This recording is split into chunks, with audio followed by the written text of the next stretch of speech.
নমস্কার বন্ধুরা, আমার চ্যানেলে আপনাদের সকলকে স্বাগত। আর আজ আমি নিয়ে এসেছি বেগুনের দারুণ টেস্টি একটি মুখরোচক নিরামিষ রেসিপি। হাতে খুব কম সময় থাকলে বা মুখরোচক কিছু খেতে ইচ্ছে হলে বানিয়ে নিতে পারেন এই রেসিপি। বানাতে যেমনই কম সময় লাগে তেমনই সামান্য কিছু উপকরণে এটা তৈরি হয়ে যায়। আর ভাত বা রুটি সব কিছুর সাথে খেতে দুর্দান্ত লাগে। তো তার জন্য প্রথমেই আমি এখানে একটা বড় সাইজের বেগুনকে এইভাবে একটু মাঝারি সাইজ মতো করে কেটে নিয়েছি। আর বেগুনটাকে কিন্তু ভালোভাবে ধুয়ে নিয়ে তারপরে কেটেছি। এবার এখানে একটা বড় সাইজের ক্যাপসিকামও কেটে নিয়েছি। আর ক্যাপসিকামটাকেও বেগুনের মতোই একটু মাঝারি সাইজ মতো করে কেটেছি। এবার গ্যাস অন করে কড়াই বসিয়ে দিয়ে দিচ্ছি বেশ কিছুটা সরষের তেল। তেলটাকে ভালোভাবে গরম করে নেব। তেল গরম হয়ে আসলে এবার এর মধ্যে কেটে রাখা বেগুনগুলো দিয়ে দিচ্ছি। এবার মিডিয়াম ফ্লেমে নাড়াচাড়া করে বেগুনগুলোকে লাল করে ভেজে নেব। দেখুন বেগুনগুলো বেশ লাল মতো করে ভাজা হয়ে গেছে। এবার বেগুনগুলো উঠিয়ে নিচ্ছি। আর উঠিয়ে নেওয়ার সময় এইভাবে খুন্তিতে করে বেগুনগুলোকে একটু চেপে চেপে দেব। এতে করে কিন্তু বেগুন থেকে অনেকটাই তেল বেরিয়ে যাবে। দেখুন বেগুন যে তেল টেনেছিল তার বেশ খানিকটাই কিন্তু বেরিয়ে গেছে। তো সমস্ত বেগুনগুলো ভেজে উঠিয়ে নিয়েছি। এবার বাকি যে তেলটা ছিল ওই তেলের মধ্যে কেটে রাখা ক্যাপসিকামগুলো দিয়ে দিচ্ছি। এবার ক্যাপসিকামগুলোকেও মিডিয়াম ফ্লেমে নেড়েচেড়ে ভেজে নেব। আর এই রান্নাতে অবশ্যই করে একটু ক্যাপসিকাম কিন্তু দিয়ে দেবেন, কারণ এই ক্যাপসিকামে কিন্তু এই রান্নার স্বাদকে অনেক গুণ বাড়িয়ে দেবে। আর এখন এমনিতেই বাজারে ক্যাপসিকাম কিন্তু প্রচুর পরিমাণে পাওয়া যায়। তো ক্যাপসিকামগুলোকেও লাল করে ভেজে নিয়েছি। এবার এগুলোও উঠিয়ে নিচ্ছি।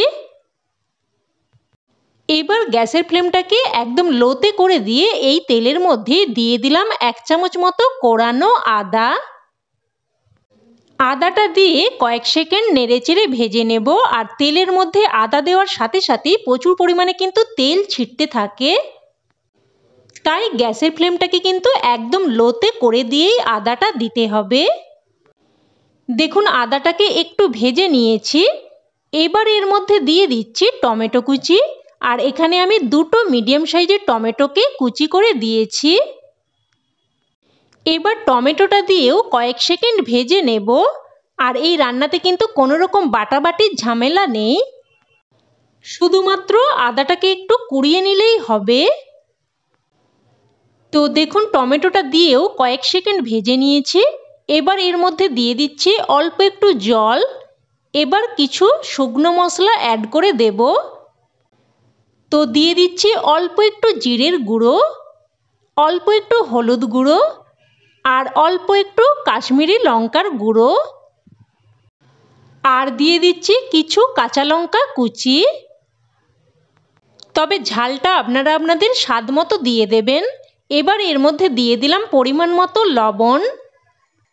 আর এই সময় লবণ দিয়ে দিলে টমেটো সেদ্ধ হয়ে মশলার সাথে খুব সুন্দরভাবে মিশে যাবে। এবার সমস্ত মশলা নেড়েচেড়ে মিশিয়ে নিয়ে ভালোভাবে কষিয়ে নেব। তো দেখুন মশলাটা কষিয়ে নিয়েছি। আবারও একটু নেড়েচেড়ে মিশিয়ে দিলাম। এবার এর মধ্যে ভেজে রাখা ক্যাপসিকামগুলো দিয়ে দিচ্ছি। ক্যাপসিকামগুলো দিয়ে নেড়েচেড়ে মিশিয়ে নিলাম। এবার এর মধ্যে দিয়ে দেব অল্প একটু টমেটো সস। যেহেতু টমেটোটা একটু বেশি পরিমাণে দেয়া আছে তাই সসের পরিমাণটা অল্প একটু করে দিলেই কিন্তু হবে। এবার দিয়ে দিলাম অল্প একটু সয়া সস। আর দিয়ে দিলাম অল্প একটু চিলি সস। এবার সমস্ত মশলা যাতে পুড়ে না যায় তার জন্য দিয়ে দিলাম অল্প একটু জল। এবার আবারও সব কিছু নেড়েচেড়ে একটু কষিয়ে নেব। দেখুন সমস্ত মশলা নেড়েচেড়ে একটু কষিয়ে নিয়েছি। আবারও একটু নাড়াচাড়া করে মিশিয়ে দিলাম। এবার দিয়ে দিচ্ছি পরিমাণ মতো গরম জল। তবে এই তরকারিটা কিন্তু একটু মাখো মাখো হবে, সেই বুঝে জলটা কিন্তু দিয়ে দিতে হবে। এবার এর মধ্যে দিয়ে দিলাম অল্প একটু চিনি। আর এই রান্নাটা কিন্তু টক ঝাল মিষ্টি বেশ মুখরোচক খেতে হবে। তবে টক ঝাল মিষ্টি সব কিছুই কিন্তু আপনারা আপনাদের স্বাদ মতো দিয়ে দেবেন। তো চিনিটা দিয়ে মিশিয়ে নিয়ে এবার ঝোলটাকে ফুটতে দিলাম। ঝোল ফুটে আসলে এবার এর মধ্যে দিয়ে দিলাম ভেজে রাখা বেগুন। বেগুনগুলো দিয়ে হালকাভাবে নেড়েচেড়ে মিশিয়ে নিচ্ছি। আর বেগুন ক্যাপসিকাম সব কিছুই কিন্তু অলরেডি সেদ্ধ হয়েই গেছে। তবে বেগুন যাতে মশলার সাথে খুব ভালোভাবে মিশে যায়, মোটামুটি রান্নাটা বেশ মজে যায়, তার জন্য মিডিয়াম ফ্লেমে 2 মিনিট ফুটিয়ে নেব। তবে ঢাকা দেওয়ার কিন্তু কোনো রকম প্রয়োজন নেই। 2 মিনিট ফুটিয়ে নিয়েছি আর দেখুন সব কিছু কিন্তু একদম ভালোভাবে মিশে গেছে আর গ্রেভিটাও কিন্তু একদম মাখো মাখো হয়ে গেছে। আর এই সময় কিন্তু বেশি নাড়াচাড়া করা চলবে না, যেহেতু বেগুন খুবই নরম, ঘেঁটে যেতে পারে। তাই হালকাভাবে একটু নাড়াচাড়া করে দিয়ে এবার গ্যাসের ফ্লেম অফ করে দিয়েছি। আর রেসিপি এখন একদম রেডি। এবার এটা গরমাগরম ভাত হোক বা রুটি সব কিছুর সাথেই সার্ভ করতে পারেন। খেতে কিন্তু একদম দুর্দান্ত লাগে। আপনারাও অবশ্যই একবার এইভাবে ট্রাই করুন, আশা করছি আপনাদেরও খুবই ভালো লাগবে।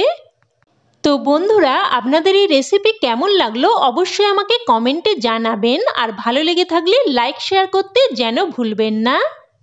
আর চ্যানেলের নতুন বন্ধু হয়ে থাকলে চ্যানেলটি সাবস্ক্রাইব করে সাথে থাকার অনুরোধ রইল। আর সাথে থাকা বেল বাটনটিও প্রেস করে নেবেন আমার পরবর্তী রেসিপির নোটিফিকেশন সবার আগে পাওয়ার জন্য।